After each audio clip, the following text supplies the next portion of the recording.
میں پابند کے تو ایک لفظ لے رہا ہوں، آج تک اعلیٰ حضرت امام اہل سنت کو اس دنیا سے پردہ فرمائے ہوئے اعلیٰ حضرت نے سن 1340 عیسوی میں یعنی 1921 عیسوی میں اعلیٰ حضرت کا وصال ہوا ہے، اور آج 2023 کی اب ختم ہونے کو ہے، 100 سال سے زیادہ 100-500 سال کا عرصہ گزر گیا، لیکن آج تک اعلیٰ حضرت امام اہل سنت نے اس دور میں باطل کے قلعے میں جو آخری کیل ٹھوکی تھی، آج تک اس کا کوئی بھی جواب نہیں دے پایا، کوئی بھی جواب نہیں دے پایا۔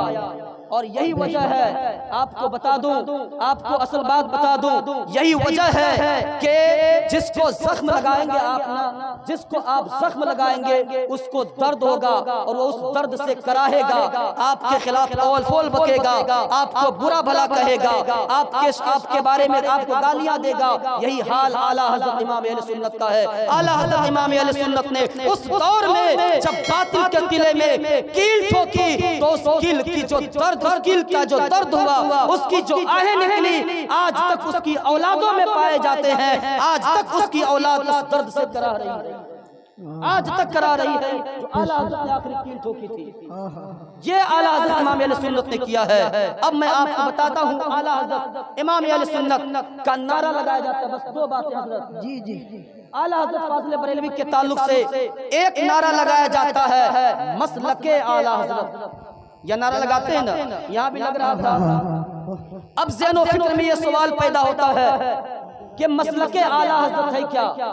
اگر مسلک، جو لوگ اعتراض کرتے ہیں، اعتراض کرنے والے کہتے ہیں کہ مسلک کو دیکھا جائے تو مسلک 4 ہیں، امام اعظم ابو حنیفہ کا، امام شافعی کا، امام مالک کا، اور امام احمد بن حنبل رضی اللہ تعالی عنہم کا۔ یہ 4 مسلک ہے۔ یہ مسلک اعلیٰ حضرت پانچواں کہاں سے آ گیا؟ پانچواں کہاں سے آ گیا؟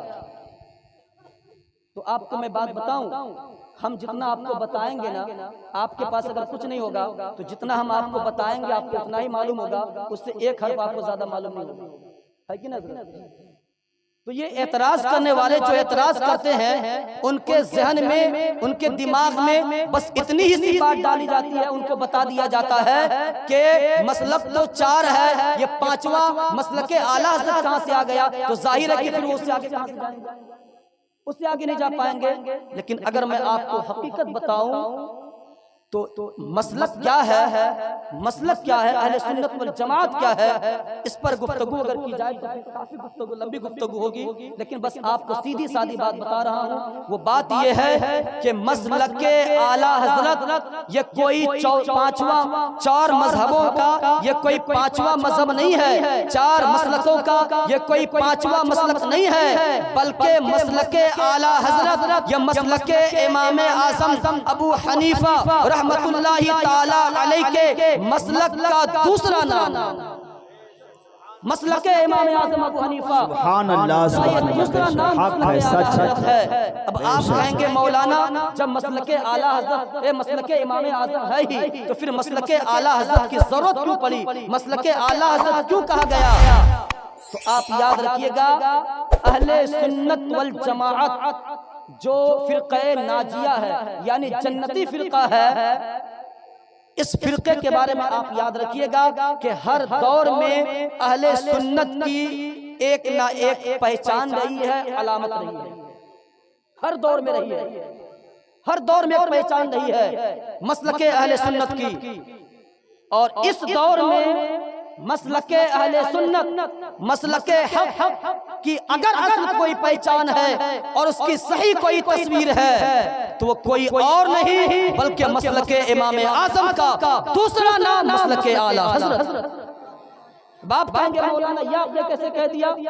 آئے میں آپ کو لے کر کے چلتا ہوں حضرت امام اعظم ابو حنیفہ رحمت اللہ تعالی علیہ کے دور میں، حضرت امام اعظم ابو حنیفہ کے دور میں کئی طرح کے فرقے پائے جاتے تھے، دہریہ پایا جاتا تھا، اسی طریقے سے معتزلہ پایا جاتا تھا، اسی طریقے سے اور بھی بہت سارے فرقے پائے جاتے ہیں۔ جس طریقے سے اس دور میں دیوبندی پایا جاتا ہے، وہابی پایا جاتا ہے، قادیانی پایا جاتا ہے، تبلیغی جماعت پایا جاتا ہے، اسی طریقے سے قادیانی پایا جاتا ہے، بے شمار فرقے پائے جاتے ہیں۔ اس دور میں بھی یہ جو سارے فرقے ہیں یہ 100 سال 150 سال 200 سال کی پیداوار ہے۔ آپ 200 سال پہلے جائیں گے آپ کو کوئی دیوبندی نام کا نہیں ملے گا، آپ 200 سال پہلے جائیں گے آپ کو کوئی وہابی نام کا نہیں ملے گا، آپ 200 سال پہلے جائیں گے آپ کو کوئی تبلیغی جماعت نہیں ملے گا۔ کون ملے گا آپ کو؟ ملے گا تو مسلک اہل سنت والے ملیں گے، اور اس کے مقابلے میں کوئی ملیں گے تو آپ کو شیعہ ہے، اس کے مقابلے میں کوئی ملیں گے تو معتزلہ ہے، اس کے مقابلے میں کوئی ملیں گے تو وہ خارجی ہے، اس کے مقابلے میں کوئی ملیں گے تو وہ رافضی ہے، اس کے مقابلے میں کوئی ملیں گے تو وہ دائریہ ہے۔ اس طریقے کے فرقے پائے جاتے تھے۔ دیوبندی وہابی تبلیغی جماعت آپ کو 200 سال پہلے جائیں گے تو کوئی نہیں ملے گی۔ امام اعظم ابو حنیفہ کے دور میں معتزلہ پائے جاتے تھے، دائریہ پائے جاتے تھے، خارجی پائے جاتے تھے، رافضی پائے جاتے تھے، اور اس زمانے میں بڑے بڑے فتنے اڑتے تھے۔ حضرت ابو بکر صدیق رضی اللہ تعالی عنہ، حضرت عمر فاروق رضی اللہ تعالی عنہ کی فضیلت کا انکار کرنے والے تھے۔ حضرت عمر، حضرت عثمان غنی اور حضرت علی رضی اللہ تعالی عنہ کی محبت کا انکار کرتے تھے، اور محبت کا انکار کرتے تھے۔ اور اس دور میں شریعت کا ایک حکم ہے، شریعت کا ایک حکم ہے موزے کے اوپر میں مسح کرنا۔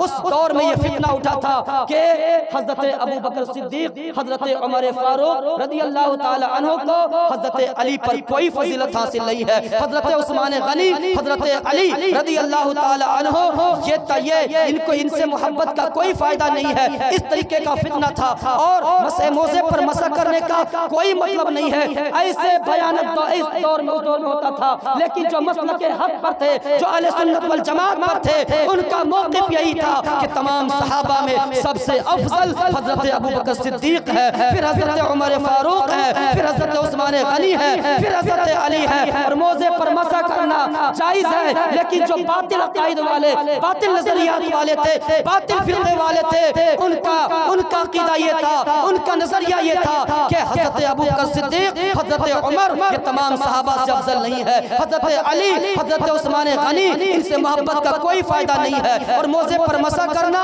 یہ جائز نہیں ہے۔ تو ایسے بیانت دور میں امام اعظم ابو حنیفہ رضی اللہ تعالیٰ عنہ سے جب یہ مسئلہ پوچھا گیا، حضرت اہل سنت والجماعت کی پہچان اس دور میں کیا ہے، تو حضرت امام اعظم نے فرمایا تفضیل الشیخین وحب الختنین ومسح علی الخفین۔ یہ تمام صحابہ سے حضرت ابو بکر کو افضل سمجھنا، حضرت عمر کو افضل سمجھنا، اور حضرت عثمان غنی اور حضرت علی کو سے محبت کرنا اور موزے پر مسح کرنا، یہ اہل سنت والجماعت کی پہچان۔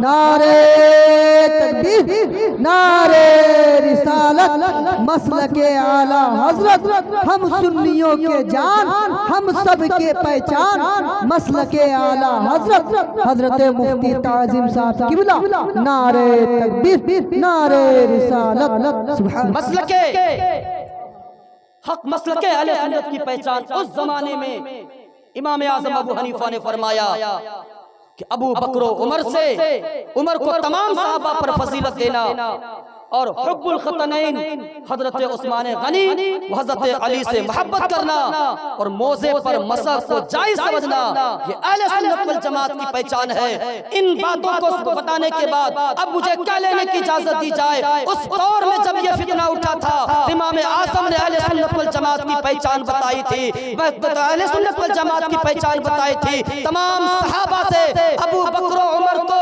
فضیلت دینا، اور حضرت عثمان غنی و علی کو سے محبت کرنا اور موزے پر مسح کرنا، یہ کو جائز سمجھنا، یہ اہل سنت والجماعت کی پہچان ہے۔ لیکن آج سے 60 سال پہلے، 70 سال پہلے، جب 100 سال پہلے امام اہل سنت کے دور میں جائیں گے، اعلیٰ حضرت کے دور میں جائیں گے، اس دور میں جب فتنے اٹھے، دیوبندیت کا فتنہ اٹھا، وہابیت کا فتنہ اٹھا، نجدیت کا فتنہ اٹھا، نیچریت کا فتنہ اٹھا، اور تبلیغی جماعت والوں کا فتنہ اٹھا، اور ہر لوگ اپنے آپ کو حنفی کہتے تھے، ہر لوگ امام کا ماننے والا کہتے تھے، امام کی تبلیغ کرنے والا کہتے تھے، اور کہتے تھے کہ میں امام اعظم کو ماننے والا ہوں، لیکن رسول کے علم غیب پر حملہ کرتے تھے، رسول کی شان پر حملہ کرتے تھے، رسول کے ازواج کو برا بھلا کہتے تھے، رسول کو جانوروں اور پاگلوں سے تشبیہ دیتے تھے، رسول کے علم کو جانوروں اور پاگلوں کے علم سے تشبیہ دیتے تھے، یہ کہا کرتے تھے کہ اللہ بھی جھوٹ بول سکتا ہے، اللہ کی شان میں گستاخی کرتے تھے اور یہ کہا کرتے تھے کہ ہماری طرح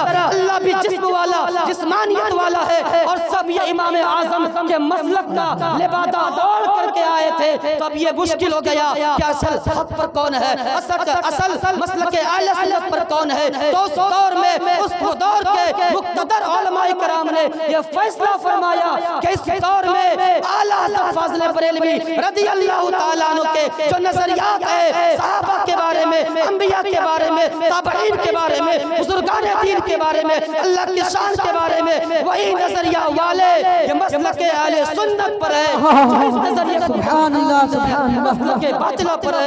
اسی لیے مسلک امام اعظم کے مسلک کا دوسرا نام مسلک اعلیٰ حضرت۔ سبحان اللہ سبحان اللہ حق حق بات سمجھ میں آ گئی؟ ہم مسلک اعلیٰ حضرت سے نہیں چلیں گے، بالکل نہیں، مسلک اعلیٰ حضرت کے نعرہ سے نہیں چلیں گے۔ ہم سب اعلیٰ حضرت والے ہیں، بولیے ہم اعلیٰ حضرت والے ہیں، اپنے ہاتھوں کو فضاؤں میں لہرائیں، بولیے ہم مسلک اعلیٰ حضرت، شان اعلیٰ حضرت، رفعت اعلیٰ حضرت، قلب اعلیٰ حضرت، شمشیر اعلیٰ حضرت۔ ہم مسلک اعلیٰ حضرت والے ہیں، یہ ہے شان اعلیٰ حضرت۔ اور مسلک اعلیٰ حضرت کا نعرہ کیوں لگایا جاتا ہے؟ کیونکہ اعلیٰ حضرت نے ہمیں عشق رسول کا سبق سکھایا، تبھی تو کہتے ہیں جان ہے عشق مصطفیٰ، روز فضو کرے خدا جس کو ہو درد کا مزہ، نازے دوا اٹھائے کہ سبحان نازے دوا اللہ۔ اٹھائے۔ یہ ہے شان اعلیٰ حضرت۔ اور آخری بات وہ یہ کہ جب نعرہ لگاتے ہیں بستی بستی قریہ قریہ تاج الشریعہ تاج الشریعہ، تو کہا جاتا ہے کہ ہم سب کی بخشش کا ذریعہ یہ حضرت تاج الشریعہ کیسے ہو سکتے ہیں؟ جی اس پر تفصیلی گفتگو اب اگر حدیث کی روشنی میں جا کے بتاؤں تو اتنی ہے نا، تو بس اتنا کہہ دوں کہ آپ یہ مانتے ہیں نا کہ جو ولی ہوگا، جو نبی ہوگا، جو تابعی ہوگا، جو صحابی ہوگا، اور جو وہ ہماری شفاعت کرے گا، ہماری بخشش کرائے گا۔ اما یار حدیث پاک میں تو اللہ کے نبی نے یہ فرمایا ہے کہ عالم کو کوئی ایک لوٹا پانی لا کر کے اگر دے دیتا ہے تو وہ عالم بھی کل قیامت کے دن اس وضو کا پانی لا کر دینے والے کی اللہ کی بارگاہ میں سفارش کرائے گا۔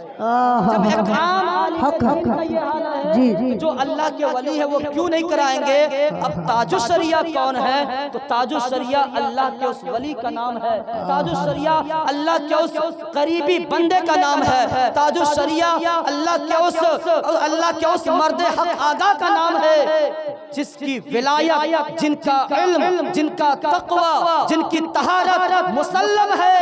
اپنے تو اپنے بیگانے بھی تاج الشریعہ کی سبحان اللہ، بیگانے بھی تاج الشریعہ کی ہیں، بیگانے بھی تاج الشریعہ۔ کیوں نہ ہم تاج الشریعہ کا نعرہ لگائے، قریہ قریہ تاج الشریعہ، ہم سب کی بخشش کا ذریعہ تاج الشریعہ تاج الشریعہ۔ اللہ تعالیٰ کی بارگاہ میں دعا ہے کہ اللہ تبارک و تعالیٰ ہم تمامی حضرات کو سننے سے زیادہ عمل خیر کی توفیق عطا فرمائے۔ وما علینا الا البلاغ۔ السلام علیکم ورحمۃ اللہ وبرکاتہ۔